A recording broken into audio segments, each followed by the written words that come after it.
really shocking because a lot of the things people were critical of, that Boba talks too much, he's not mysterious enough, we need to sense some danger or threat, really been answered in these 3 episodes. Now, the way it's been done is, granted, it's very uneven. For all, these were fairly well done episodes. There is, of course, a twist, because episode 4 finally answers a lot of questions of how Boba got his ship, how he and Fennec developed their, for lack of a better word, relationship. They're agreeing to work with one another, and so on and so forth. But, again, for each episode, you're getting plenty of pretty strong action, character growth. But now the criticism is, yes, that's happening, but it's not really with Boba. When I look at a story, I look at a story. This kind of reminds you of The Last Jedi, that many people just hated it or loved it due to the way Luke was portrayed. But the people who liked it, or even those who hated it, wanted to see more of Luke and Rey and Kylo instead of focusing on other characters. Whereas I just judge the story, and the stories are pretty good. They're not great, but overall pretty good. I would say I was more engaged with Hawkeye and Loki. Those did feel a little bit more cohesive. But those things sort of drifted by focusing too much on the guest stars. And I can see how people are saying that with Boba, but I myself don't feel that. And what's surprising is, I didn't necessarily like all the guest stars who showed up. There were already a lot of rumors.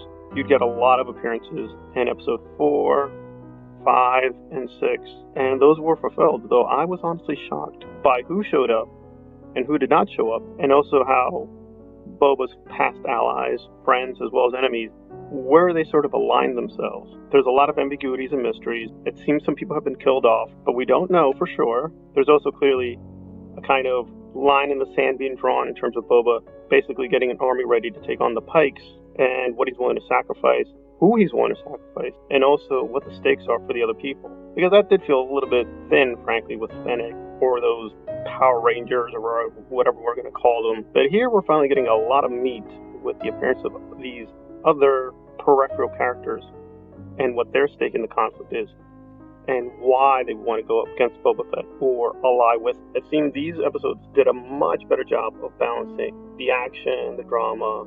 The character development was much more solid and consistent. So overall, yeah, good stuff. This is sort of how I imagine Boba, really just not saying a lot, intervening when he has to being very intelligent and clever, and being steeped in this very, very violent, very chaotic atmosphere. But I will give one minor spoiler, that I do hope Max Rebo made it out.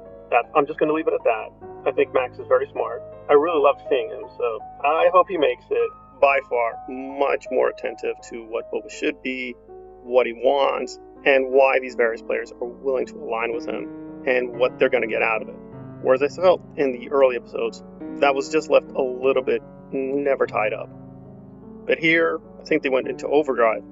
So now in terms of the major players at least, we know where they stand, we know why they stand with or against Boba, and Boba's just relaxing, biding his time, he's thinking it through, and there's a lot of bodies that have been piled up, so it'll be interesting how he's going to react to whether he feels he's a failure, he's been too soft, or he's been too harsh, and what his tactics are going to be.